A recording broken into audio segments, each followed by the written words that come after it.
कि महाकुंभ में जिसने जो तलाशा उसको वह मिला। गिद्धों को केवल घास मिली, सूअरों को गंदगी मिली। जनगण की आवाज। न क्षेत्र का भेद है, न मत और मजहब का भेद है, किसी भी प्रकार का भेदभाव नहीं किसी के प्रति, न अमीर गरीब का भेद है। सारे लोग एक घाट पर स्नान कर रहे हैं। इससे बड़ी एकात्मता का संदेश और क्या हो सकता है?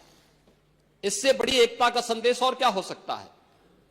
और यही सच्चा सनातन धर्म भी है। और इसीलिए जब इस संबंध में मैं यहां पर अपनी बात को कह रहा हूं, महोदय, मुझे सोशल मीडिया हैंडल पर एक बात बहुत अच्छी लगी। एक सज्जन ने इस बात को कहा और उसने जो लोग महाकुंभ का विरोध कर रहे थे उनके बारे में उसने बहुत सटीक टिप्पणी की।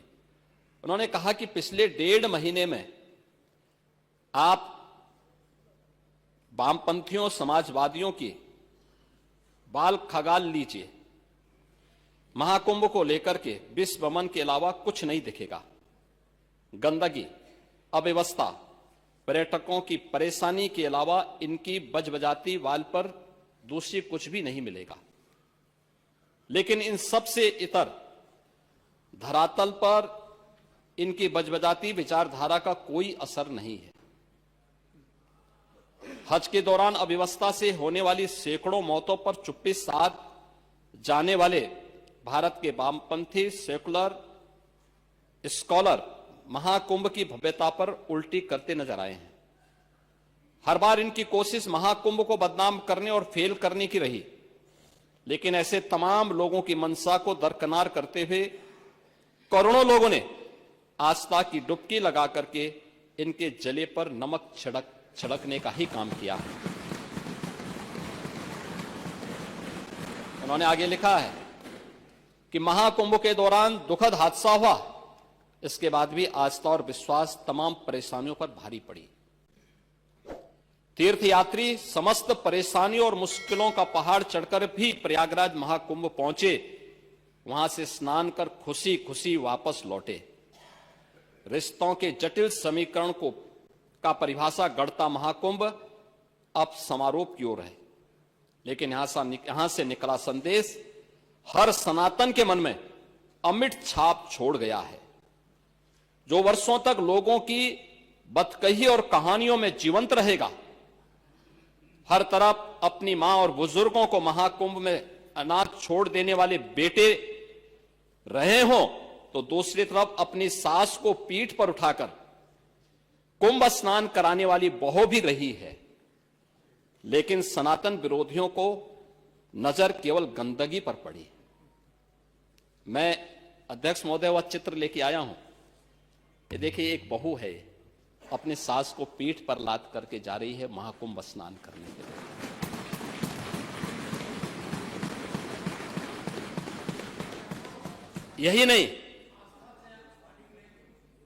यही नहीं, आगे एक और बात कहते हैं।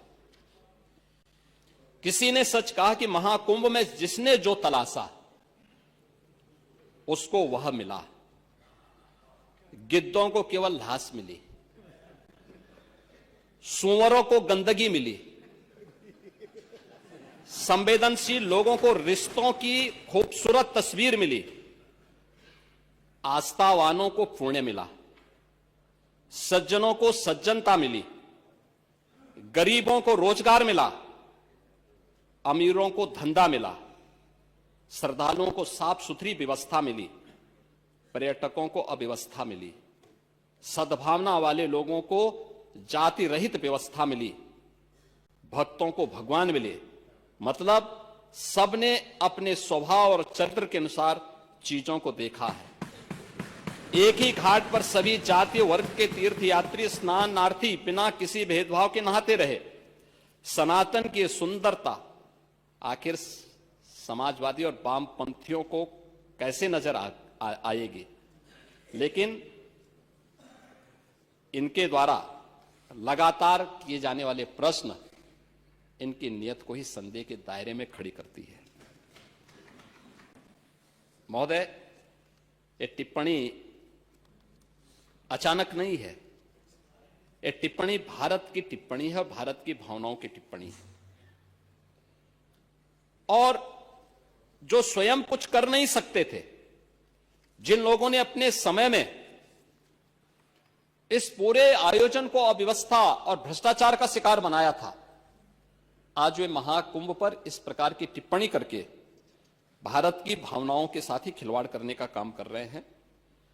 और मैं तो केवल इस बारे में एक बात कहना चाहूंगा कि महाकुंभ ने पूरी दुनिया को भारत की सनातन एकता का संदेश देकर के एक भारत श्रेष्ठ भारत के प्रधानमंत्री मोदी जी के विजन को ही चरितार्थ करके दिखा दिया है कि विश्वास है तो पूरा भारत अपना सहयोग देने के लिए उतनी ही तत्परता के साथ खड़ा है जो महाकुंभ में दर्शन होता हुआ